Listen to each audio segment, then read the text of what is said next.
there's a lot of people that nutritionally and lifestyle wise, like now that I've noticed this in the last like 2 or 3 years, like there's been a big kind of awakening of people, wanting to get more active and want to get healthier. Healthier, But yeah. even in the sense of competitive bodybuilding too, I think there's a lot more discussion and talk about, blood work, health checks, especially when, there were some major individuals over the last 4 or 5 years that have passed away from who knows what, like not necessarily bodybuilding related stuff, but, they were prominent figures. But Yeah. like a lot of this stuff kind of comes to a hedge or like, kind of comes together where it's like, bodybuilding over the next 30 years is going to look a lot different in terms It of, is going to look a lot different. I think just innately because people are going to, you know, maybe take a little more serious the health side of things. So, yeah. uh, And I think there's a lot of really good channels out there. A lot of good individuals. Like I know, like Vigorous Steve does that anabolic roundtable, and there's the Dr. Dean guy from Ireland, and a lot of them have been looking into, like appropriate dosing, like where, like for certain compounds that guys are taking, how much do you really need to see progress, right, right? right, right. And also with Because a all, lot of the rule of thumb used to be use and it's in like a lot of things, use the minimal amount to get the best results, right? So, right. Yeah, well, and I think too, over the years with just like, I know like even 10 years ago, 9 years ago, when I was coming up competing, like there was just a lot of protocols with things. You took X amount of milligrams of this compound, you took X amount of this, and that was just how it was. right. And then if you were getting problems, you just took another ancillary or something to counteract it. But I find like now, especially with like the peptide space and just checking blood work and just like all these things connecting where it's like you're able to optimize things a lot better, where I think you're seeing a lot of guys um taking less overall. Yeah. But then on the flip side of it too, it's like, the problem with the industry, I think, is that even if you get a lot of guys that are at the top level who genetically don't need a lot of stuff, and they're being honest with what they're taking, and people go, "Ah, you're lying. You're probably taking 5, 10x." Sure, sure. But there's always that, you know, cascade of people that they don't care if someone's being honest about what they're taking or not. Yeah, they've You know, already made up they their just mind. assume, they just And assume that. that's a good segue because we'll just slide right into this. And I did want to talk to you about the blood work because you did post yesterday, I believe, about your blood panels and your Yeah. blood getting it checked and stuff like this. So how often are you find you're doing it much more often these days? So when I started competing, when I was 19, so that was like 2012. Um, I kind of got, with all the research and people I was following, I kind of knew that like blood work was something that I really needed to get done. So I think when I was 20, I kind of just went to my family doctor and I was like, look, man, I've been doing this for, I've been competing and taking steroids for, a couple years now, and I'm gonna do it. But I just want to be smart about it. I want to make sure that I'm getting blood work. And he was my family doctor since I was like a baby, right? And he was just like, Right. well, I don't know anything about this, but yeah, for sure. Like if you want to be smart about it. So I've been getting blood work, 2, 3 times a year since 2013. Um, and That's then amazing. yeah, and because my whole thing with it too, like, my parents and family were very against me bodybuilding, especially, 12, 13 years ago. My family's very Christian. So they just kind of, they didn't want their son taking steroids, and, like it's not a part of like the upbringing that they wanted for me. Of course. So my whole thing was like, all right, like I need to like not justify, but like if I'm going to do this and it's going to go against what everybody wants from me, I want to make sure I actually have, like, hey, I'm not killing myself or something like that, right? Right. So I mean, at least temper their reactions a little bit and kind of Well, help it's them a one of little those bit things. with Yeah, it. it's one of those things like, hey, I'm getting my blood work done. I'm monitoring what I'm doing with myself here, and also too for my own well-being as well. Like I always wanted to know what was going on. Now, mind you, unbeknownst to me, obviously I didn't really know or understand what I should be looking for at that time. So I would say there's probably like if I went to one of the blood work guys nowadays and got them to look at the stuff I was getting pulled, 10 years ago, they'd be like, dude, you're missing, you know, Right. GGT, you're missing ApoB, you're missing like all these like cystatin C, like all these really important values that you should be getting checked. But like, back then it was just kind of like I didn't really know what I should be looking for. And I don't think there was a lot of people in the industry either at the time that were blood work experts, back 2013, 2012.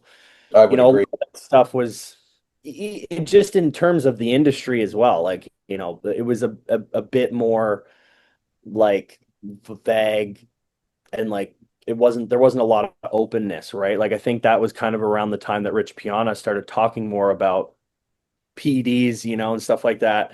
You pretty much only talked about it with the local pro who you saw at the gym, Yeah. you know. And I remember there was, I was fortunately at the time, training with, you remember Santana Anderson? Yep.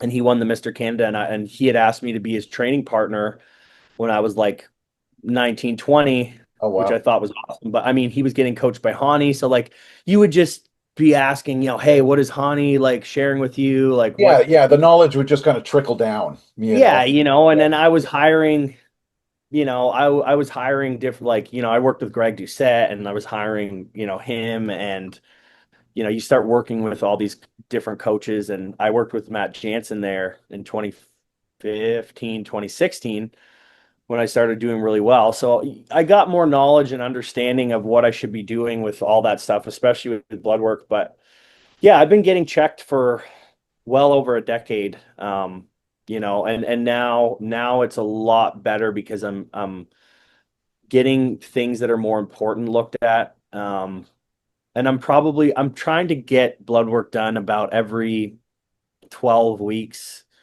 depending on what I'm doing, right? Yeah.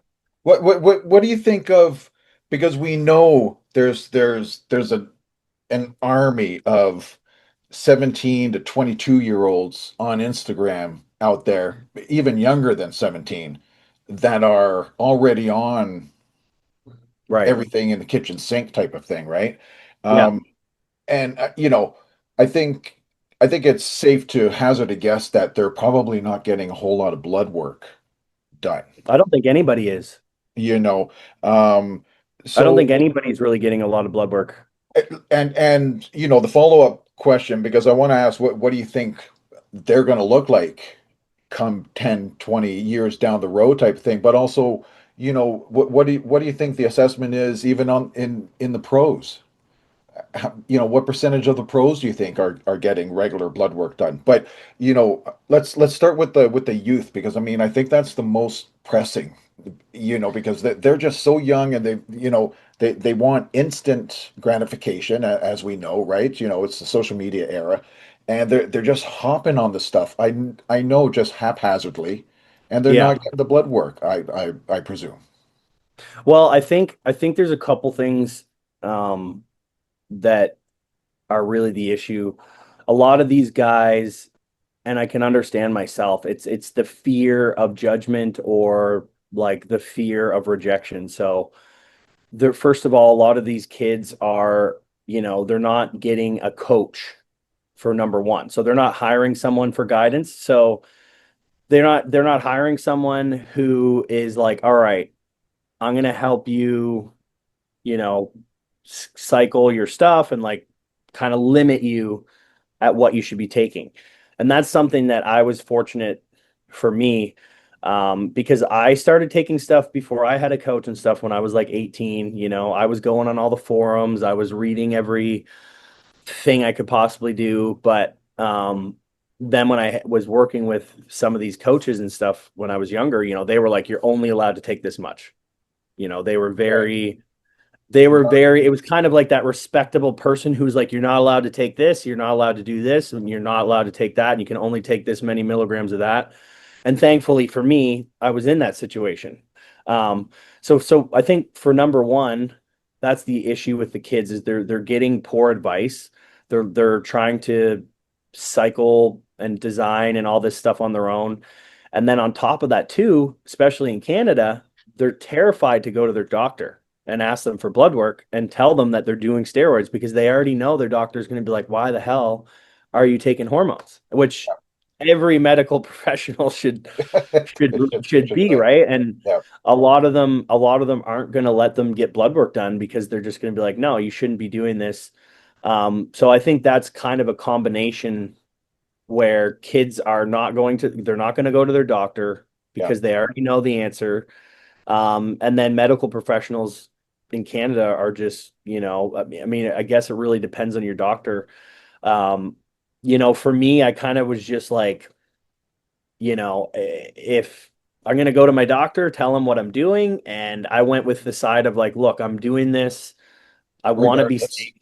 Yeah, I want to be safe. I'm not trying to be reckless. I want to make sure that whatever I'm doing is not, you know, like I already know it's probably not a good idea at my age.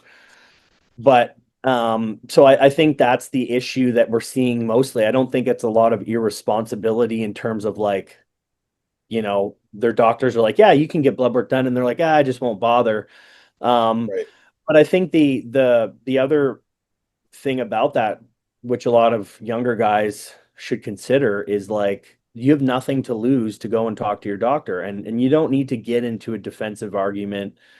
Just be straight with them what your intentions are, and if you already know that you don't have good intentions, well, then maybe that's a good idea to reconsider what you're Yeah. doing, because I think what you're seeing a lot with this generation is they're not genuinely interested in being passionate about bodybuilding. They just want to take some stuff, to look better or to get famous or something. And Well, it's like, and that's exactly it, and that's kind of where that question, that was the genesis of that question for me, because I know that they don't have that desire to get on stage, and they're yeah, they passionate don't care. about bodybuilding.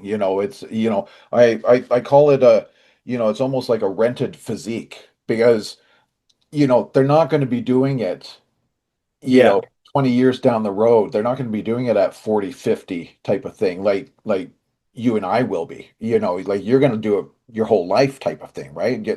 This is a passion. They're only passionate about, or, I mean, a good amount of them just passionate about becoming social media famous type of thing and trying to Yeah. make money, right? So, Yeah. I think the more concerning thing though is the girls. I mm, think in all reality, because if I'm being honest, like the percentage of being able to get away with some stuff as a younger guy, take a couple cycles and then be like, this isn't for me, and then they right, they they stop and they go off. Like when you're dealing with your own physiology, you know, with taking a few compounds here and there, like you may be able to get away with it because you're a male. right, But because it's for lack of a better word, it's more natural for your body, right? Because you're yeah, it works introducing with your more of the physiology. stuff that comes naturally in your body, but not Yeah, so you much for take the girls.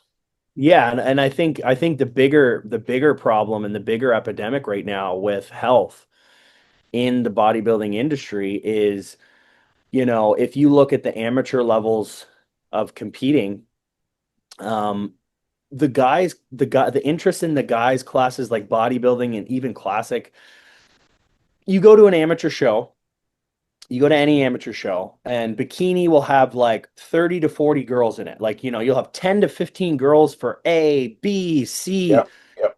Like half the shows are girls, and you'll have, you're getting a lot of like wellness, a lot of wellness girls, A lot of right? wellness. Yeah, yeah, yeah. So these girls, and they're getting competitive. Like you go to some of these regional shows, You look at the male classes, and you might have five guys, you might have two or three guys in classic that may be class winners in the overall who are really good, and the other guys are not bad.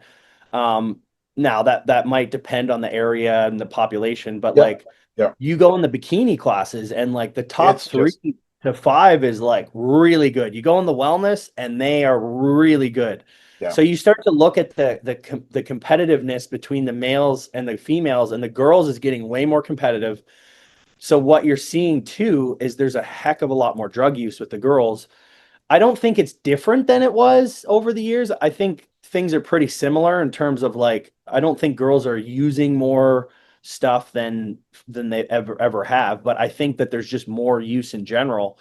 And the problem that I see with that, um, not in every case, because there are some girls that are working with good coaches who are giving them better advice, and they're not being reckless with what recommendations they're giving them.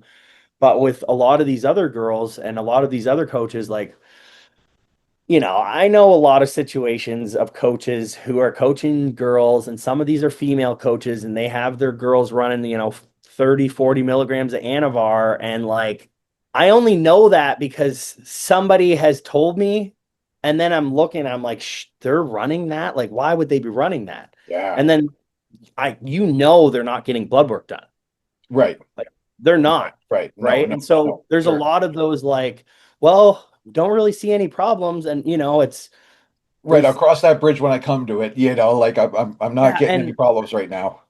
and there's a lot of girls that are getting side effects that are irreversible, right? And then like they don't want to talk about it, or like I just feel like that is where a lot of the problems are going to start coming from, is the female side of things, because you know I know that these girls are not going and getting their blood work done, right? I didn't even think about that, and that's an excellent point because it is a much more competitive division and classes just because of the sheer numbers of them. It's Yeah. it's it's kind of easier to get in per se, and so but everybody's got to kind of up the ante with everything, drugs included. Well, So yeah, with a lot of these girls too, like you get a girl who, and I'm not trying to point fingers and say that all these girls are going to have problems, and a lot of them are fine. But it's just a slippery slope, right? You right, you you start out, you're a young girl in your 20s, you're super passionate about, you get into bikini, do a couple bikini shows, maybe you do really well, and then the judges' feedback, they say, you're getting, and like, okay, well, we're going to move to wellness. And then they get rid of their, a lot of these younger girls are hiring inexperienced coaches for cheaper, like 100 to whatever, $200 a month. Then they get rid of that coach, and they hire this big coach. And then he right, goes, all right, we're going to move to wellness. So, yeah, and a lot of this isn't always bad. This isn't always bad, right. but it's like, hey, you want to play the game. You want to go into wellness. This is what you're probably going to have to do. And then the girls go, well, okay. And I think depending on who they're working with as a coach, or not all of it's a good thing, but they're just getting themselves into this rabbit hole. They do their first wellness show, they do really well, and then they're just sucked in. And then, but like, I just think a lot of them aren't getting the blood work done. But also too, just to pause on that, on the flip side, there's also a lot of natural competitors who are full-blown naturals, and because they're going hard on this natural thing, they're destroying their health as well, because natural bodybuilding isn't as healthy as everybody says it is. Right. And you get a lot of these girls that are doing two or three shows in a year as a natural bikini competitor or figure girl, and like some of these older girls are getting like premenopausal symptoms, hair loss, because they're just crashing their hormones, guys included. And there's not a lot of there's everyone thinks that natural bodybuilding is fine and dandy, because I would never take drugs, and they push the Right, natural, right. But there's still damage to be done to the body. and they're not getting blood work either, No. So so right? so so how would you approach that as a coach? Because you've been coaching for a good long while, man. So it like How would what's your approach coach wise with taking on a competitor or a would-be competitor? Well, it really depends on, what they're like in terms of blood work and stuff like that. Yeah, and just precautions and trying to minimize the side effects and the harm that can be done to the body potentially. Well, it depends on, so like if it's a client who, like for me, I've never encouraged anybody to start PEDs. Like any of the clients that I'm working with or have worked with that are choosing to do PEDs, it's always their decision, and they're coming to me. Um, so it's always an assessment of that. Like sometimes you get people that have a history, right? Which helps out a lot because they know like, hey, I've done this, done that. Sometimes it's really a disaster, hey, I've got all these Right, right. problems. So I think the big thing there is just mitigating, with somebody who is enhanced, like trying to avoid things that are problematic or that they know are problematic. With girls, I think it's always been a goal to try and start with as little as possible, and then, it usually takes like 2 or 3 weeks of like, okay, I think now maybe we can look at maybe increasing something, Right. you know. Um, and then with somebody who's natural, I think you don't really run into a lot of issues, I think, health wise. Like, I am saying that there are issues that naturals can run into with their health. But I think that really just comes down to the long term. If you're competing for multiple shows, I think it's better to, when they do a show, take a longer break for 2 or 3 weeks to let like see how the body's responding because especially with a natural competitor, they don't rebound the same as Sure. somebody enhanced, right? Like I find most enhanced athletes when they come out of a show, you see a lot of positive response when they get out of that dieting phase, right? Because a Yeah. lot of that stress and stuff is gone. Yeah. Whereas with a lot of girls or guys, when they're natural, either they're going to rebound in a positive way with their hormones, or you're going to just see like, yeah, especially with girls, like, like their period. A lot of times you're going to, a lot of girls I know have had hair loss issues where they're just like hair's coming out. So, and energy too, right? Like Yep. there's a very big difference there. Um, but for me, especially if it's like with an enhanced person, like if we're gonna try and try something new, it's better to implement a compound in for 2 or 3 weeks at a lower dose, see how the body's responding. Um, and if it's not a positive thing, just pull it out. Right, right. And if it is a positive thing, then less is more and stay with it. Yeah, and then like with a lot of my clients that I've worked with in a long time, like a long period of time, like usually we end up finding a groove of what compounds work really well with them, Mm. and we kind of just don't change it, right? Now there's a lot of issues that people are going to start running into because there's a big shortage of stuff now. Um, I heard my buddy Juan spoke about it the other day. Um, down the road, and maybe it's happening now, and maybe you're feeling it, is supply chains are apparently drying up a little bit. Yeah, so like it's mostly I think the bigger problem is coming from a lot of the DHT stuff like Primo and Masteron and Enthate, Right. uh, which are pretty prevalent now with a lot of cycles that people are doing, especially females. Like I think Primo is, if you can get real Primo, I think that compound works best with most girls that I know. Yeah. And at least in my experience as a coach, like it's it's not necessarily the best compound, but I've found with like viralization and like side effects and progress, like you can utilize Primo for most girls and get a lot of, you know, positive benefits, especially where you get the anti-estrogen component, um, which I think helps just a lot with their look and stuff like that when they're competing. I mean, obviously Anavar is something that's good too, but it's just I find it's very volatile for problems. Like some girls are very sensitive to Anavar because it's an oral. And then there's also just, I think people and other coaches get a little bit, oh, just take another 10 milligrams. Oh, just take another, you know, Yeah. 20, like there's higher dosing that's going on with that. And yeah, it really just comes down to with the supply chain thing, figuring out, how to adjust if something is not available. So do you think the bodies are going to be looking a little different, on the stage next year or something? Like, is it that much of a situation? What do you I reckon? don't I don't think so for guys. Um, I think there's also just a lot of I think there's going to be a lot of similarities with everything. Um, like people that are using particular compounds that they can't get access to, they'll find something else and it'll be fine.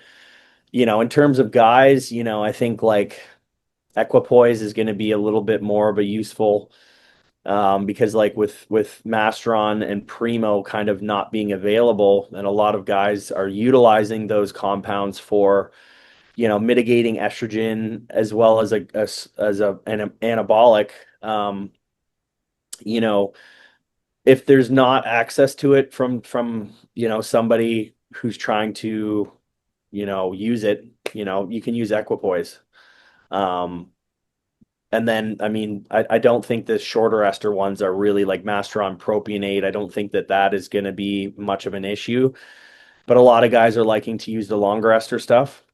Um, but yeah, I think it'll be all fine. And you know, as far as I'm concerned, the higher ups in the bodybuilding scene, the guys that are professional and stuff, they're always going to have access to They're connected. Yeah, supplies. they're connected. Well, so speaking of Yeah. that, what we just had the Olympia. What were your thoughts on this year's Mr. Olympia? Did you agree with it? I know you've made some posts.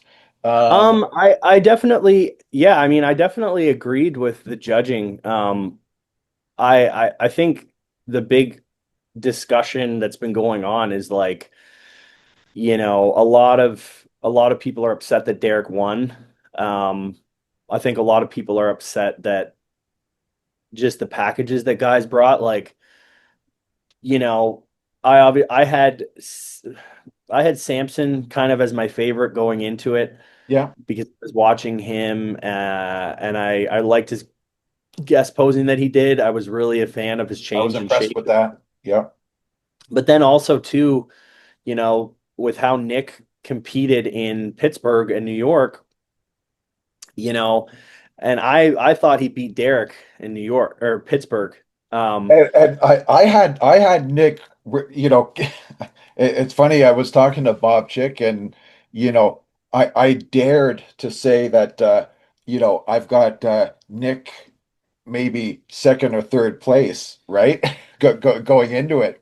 And he's like, well, I'll have to come back on to see see how you're placed, right? So I mean, I had kind of high hopes for Nick. yeah, like But I had Samson and Nick as the 1 and 2. And I had Derek as fourth. I yeah, just and Hadi obviously has to be there. Yeah, So I had him at maybe third. third. Yeah, yeah, I had him at third. yeah. I had Nick, Samson, Hottie, Derek, um, Martin. Martin, and Andrew. I had Andrew in sixth. But I mean, this is the thing with bodybuilding. Like I knew who was going to be the top six for sure. I'm like, okay, it's going to be these Yes, guys. yes. But it really just comes down to peaking. It comes down to packages. Like I feel like Samson. Um, they just couldn't get his fullness where it needed to be based on like his level of conditioning. And I think he was a little bit downsized and, Yeah. that worked against him. I think Nick with Kyle, they were trying to figure out how to peak him for a night show, which is not, which is new. And, I can say that that's a difficult, like I couldn't imagine, if I was in his shoes trying to peak Nick for the first time for a 10 o'clock show. And also too, they had to travel from, the East Coast of the US to Vegas, and they're doing that with within a couple weeks. So it doesn't really give you a lot of time to adjust to the sleep schedule change, and it Yeah, also adjust a lot of time people off don't peak. know the ins and outs of that. So like when he was saying that, the peaking for the morning and then peaking at night um are two different beasts type of thing. I think a lot of people are just quick to throw shade and blame type of thing, but they don't really know from a coaching standpoint that yes, wait a minute, there is a, no pun intended, night and day difference between Yeah. peaking for the But it's morning and the It's evening. also like you're dealing with these guys don't understand. You're dealing with guys that are 300 pounds, to 260 to 300 pounds, with a lot of muscle mass. So, same thing with Samson, same thing with Derek, same with Hottie. Like all these guys, their bodies are changing every hour. And then when you're changing variables of, when guys are coming into a show, you want to get the inflammation out, you want to get food back in. And then when you do that, everything changes, right? How the body has been responding for the last 2 or 3 weeks is going to change. And then you have to every meal almost, those guys are checking in for sure. They're getting photos, they're getting a look at, and then some of them they're working with their coach online for the whole year, and then they're seeing their coach in person. So now like I know Milos is coaching something, like a lot of them are doing stuff in person. So then that's changing how they're approaching all this stuff too. So there's just so many variables, right? And I think in terms of the placing, I think from I trust everybody that was there watching it. All the guys that were there in person, they said, "Yeah, I had Derek winning. That I had this happening." Um, but I think what's crazy to me is like you've got all these fans of Hottie who they're just so emotional, and I know that there's been a lot of U.S. Iranian politics going on, and people are all this and that, and I'm just like, I'm not even a fan of Derek's physique. I don't really like his Right, look, but I right. Yep. saw the judging and I saw it, and it's like his back was really good. Yeah. He had a lot more muscle than Hottie did. Was there a lot of poses that he won? No, like there's some poses that he lost, especially from the front. But like, it's just one of those things where, Hottie lost. He won the finals. Like he can come back and win. I don't think that there's an issue there. But like that's just a matter of like Samson was off, Nick was off, you Yeah. know, Hottie was a little undersized, I think. And but then a lot of them came back for Saturday. Like Nick Yeah. came back improved, Samson came back improved, Hottie came back and won the finals. Yeah. So I think a lot of that show really just came down to how everybody showed up for prejudging. I think that really Yeah. set the tone. Um, Early on.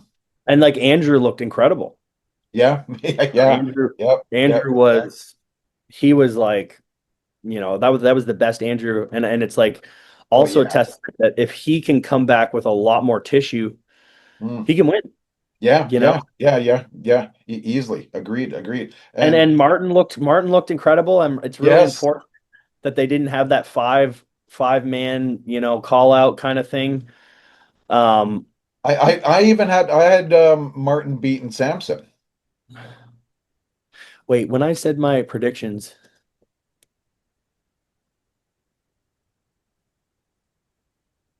yeah, I'd said top six, but yeah, I just had those five guys in there.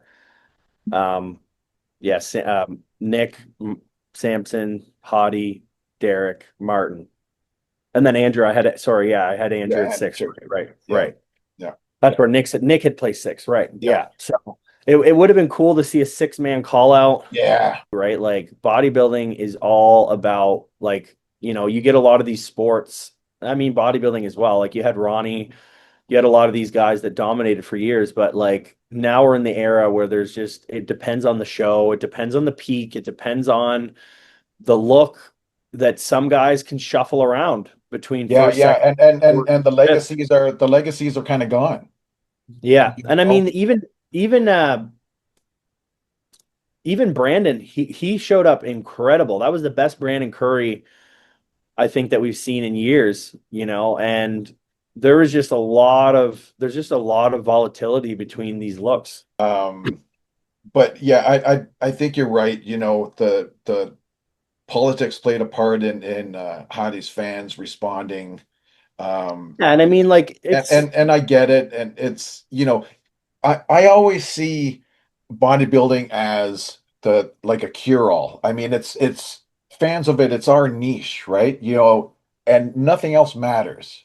Like because man, Hattie has just as many American fans as he as he does Iranian. We love Hattie over here in North America. Yeah, I think for me, it's just like when you see the judging, and I don't like, I'm not I'm very objective, and I can like, okay, I agree with how they judged it. Like, it's not even about whether I like Hottie or not. And then you get these guys that are like, oh, it's just they can't even have a conversation with them about the judging. They're Right, just right. like, it's just fucking rigged. And it's like, yeah, but like, how did Big Rammy win for a couple years, and then Hottie? Like how like if it's such a rigged show, like why would they Yeah. allow that to happen? Yeah, yeah. It wouldn't happen Why at would they all. give Beirut's like they push to get his visa to get him in here, and why would they Right, help right, like right, right. So, so it's just that type of stuff is just to me it's like it's kind of takes away from the passion of the sport to say, hey, you know what, I think Hottie won, but I can understand the judges, and yeah, I can see where Hottie can make some improvements, and I can see where he was a little bit better last year versus this year, and his legs did look a little right, downsized to right, me. right, right. And from the That's the back, he doesn't. conversation I would prefer to have. Yeah, and it's like nobody, everyone's just like, no, you're full of shit, and then it's like then they're coming at you, and it's like I'm not even a fan of Derek, dude. Well, let's segue into something that I know you're passionate about, and I am too, is the Canadian bodybuilding scene. Where are we on the world stage? Because we've got a lot of talent here, but we just kind of don't get the love, I don't think. So, as a Canadian pro yourself, where do you see the Canadian scene? I think it's well alive. I definitely think that the girls, there's a lot bigger names coming from girls, um, like coming through the ranks, especially through, you know, some of the other classes. There's quite a few guys that are doing really well in the pro league as well. Like, you mean, you still got Regan. Yep, Um, you've got a lot of Canadian talent in the classic division. Like you had, I think there was a couple guys there that were at the Olympia this year that were winning some pro shows and placing in the top ranks there. Like you had Sam, he didn't get a qualification. So Kellen Wilson, he did the Olympia this year. Um, my good friend Dylan Bursey, he hmm placed fourth twice this year, um, in classic, and you have a lot of these younger pros that are doing well. Um, and like you in the women's division, you've got Missy yeah. Truscott, I think. Prescott, truce. Prescott, yeah. Yes, He's Canadian. And there's a lot of bikini talent as well, like Jen Dory, right? She won the Olympia the other year. that's true. That's true. Um, and there's a lot of really good classic guys coming up. There's a lot of younger guys I think now that are getting into the national scene that are coming up. So I really think, the Canadian scene is as good as the athletes want to be, right? Like, I definitely think we had a big surge of guys like from my generation of competing, like when we were coming up. Oh, sorry. And in 212, like you have Cody Drobot, Oh you yeah, know, of he's course, yeah, doing really good, right? Um, so you have a lot of, and there's a bunch of other names that I'm not even thinking off the top of my head, like my friend Morgan and Skylar, and like you've got Quentin. yeah. Quentin's doing fantastic, right? He Oh just yeah, missed he's looking Olympia phenomenal. qualification. Yeah, yeah. you've got a lot of these bodybuilders and guys that are like, yeah, like I said, Skylar, he's a new pro. What's his name? Justin, Yeah, from I think he's living in Toronto now. He did yeah. really good this year. Dito Shack from Vancouver. Yeah, like there's a lot, My friend Rowan, he turned pro in classic and he's getting better every year. And there's a wellness girl, Sarah Reish. She's from Atlantic Canada here. She's been doing really good. She's competing. There's a bunch of different bikini girl. Like there's a lot of athletes, that are slowly doing a really good job in the scene, and I think we're going to see a lot more of them. There's definitely more pro cards now, right? This is true. This is true. So the talent is not as concentrated to like it used to be, where you have these really big names that are pros. Right. So I wanted to talk a little bit more about your journey, Dana. Took you 12 years to turn pro. Yeah, I mean, I think I think there was a lot of chain of events that kind of interfered with the how fast that was going to happen for me. After 2016, when I arguably should have been given a pro card, I won the super heavyweights, and then they only gave out one card in the overall. They gave the other guy who they said placed second, he had won the Masters Pro card, but then they said that he fit into the spot where they for the third card that would have been given out. So they only gave out two cards. That kind of interfered with the momentum of like what I was doing at the time. Um, I ended up getting into my railroading career just like coincidentally. I got offered that job position. So I said, yep. And then I took 2017 off. And then I definitely lost a lot of that momentum, that I had built up. So I came back in 2018 and got smoked, just absolutely smoked at the Arnold Yeah. Classic. Like I think it was my worst placing ever. I got eighth. And then I was going to do the Toronto Pro that year, and I pulled out because I was kind of told that I shouldn't, show up. Like it was just going to be off. So I pulled out then. I wish I had have felt like came through with it. And then 2019, I got third at the Toronto Pro. And then going into 2020, I started working with Patrick Tour. And I was really on a really, really, really good track to do well. I was 4 weeks out from the European Nordic Pro, like the Nordic European Championships in Denmark, and Yeah. then COVID hit, right? So had to stop that process. Started prepping stuff again later that year with Patrick still.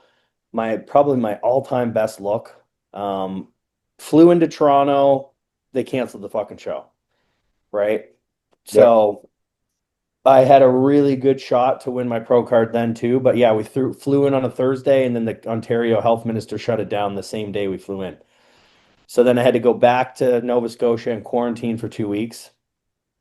And then there was the amateur Olympia. So anyways, I figured out how I could go and do that, and I went there and I got third.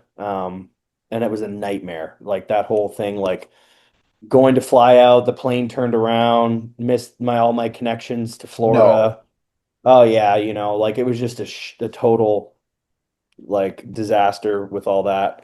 But yeah, I placed third there, and then 2021 I took off, and then 2022 I got second in the supers, lost to the pro card winner. Went to Vancouver 6 weeks later, lost in the overall to the pro card winner. And then I kept pushing my season, and I got fourth at the Canadian Nationals, which I should have just took the time off. Um, and then I got third again at Toronto Pro the next year, but I lost to the pro card winner as well as the guy who won the pro card at Vancouver. Mm. Um, and then, and I was working with, so from the Vancouver when I won till, late into 20 or early 2023, I was working with Julian Jujoff.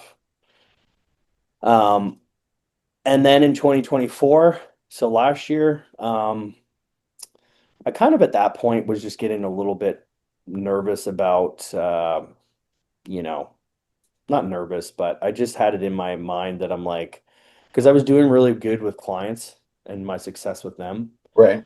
I was turning people pro, I was winning classes and shows with everyone. And I'm just like, you know what? How the hell am I doing so well with my clients, but I just can't seem to figure out my placings with whoever I'm working with or Yeah. whatever. Yeah. Yeah. So I just kind of had it in my mind that I wanted to coach myself for nationals last year.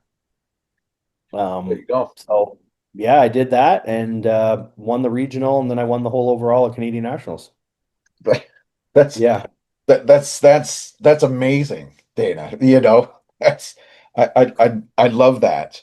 And it's powerful because I mean you took yourself in your own hands and made it happen for yourself. If we were to kind of leave it now and you wanted to pass on like a nugget of wisdom to those kids or competitors today that you know want that instant gratification and think they're going to win their first show and I've got this because everybody's telling them on social how great they look. What would be a nugget of wisdom that you can pass on to them? The most important thing would be just, patience. I think that is definitely the most important one because for myself and everybody else who I've watched come and go, the guys and girls that didn't have patience, and this is myself included, I go and I look back at different periods of time that I pushed hard when I probably should have been more patient with myself. Um, like things could have happened a lot sooner for me if I had have had more patience. Or when things weren't going really well, if I had have had more patience, the alternative of like, you know, getting down on myself and then having to take time to recuperate and getting off track or, being upset with different things that have happened in life. And, one thing that I didn't really mention is like from in 2021, I had gotten arrested for, you know, a DUI. And then in 2022, I lost my job, got my job back. Then I lost it again in 2023. So I was not dealing with the most ideal life stuff going like over, 2021, 2022, 2023, and even like 2024. I had a lot of mistakes that were made or just like things that came up. But I had a lot more patience with myself, right? And instead of just letting those situations derail, everything else going on in life, thankfully it happened at the age that it did. I was still able to make progress and stuff like that. And I think that's just the big thing. It just comes down to patience, right? Like, if you don't win a show, it's okay to be emotional, regroup, be honest with yourself, take the time you need to make the improvements. Um, you know, don't just give up on your coach either because, like, yeah, I won my pro card self-coaching myself, but I've worked with some of the best coaches over decades, like over a Right. decade, right? So there's a lot of times I should have been more patient with my coaches, and there's a lot of times that I should have been more patient with myself. Same with training and all this stuff too, right? Like, there's no rush. There's absolutely zero rush because if you're good enough, one of my close friends, Morgan McDonald from Newfoundland, he's up in Ontario there, Big Mo, he was this 6'3" skinny guy who wanted to bodybuild. And I remember everybody was he never won a show. He never won a show every year. He never won a show, never won a show, came second, da da da da. And then boom, he finally got his pro card.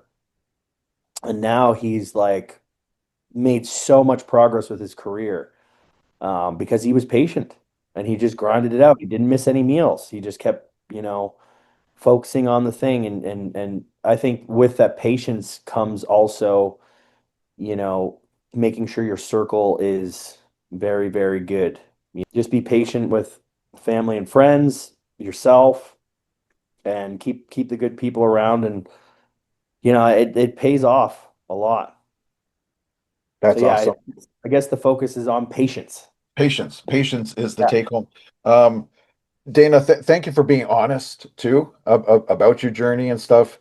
And I think that's sound advice to give to people that are wanting to make something in this bodybuilding sport. So I appreciate your candor and I appreciate you joining me, brother. Yeah, no, no, this has been awesome.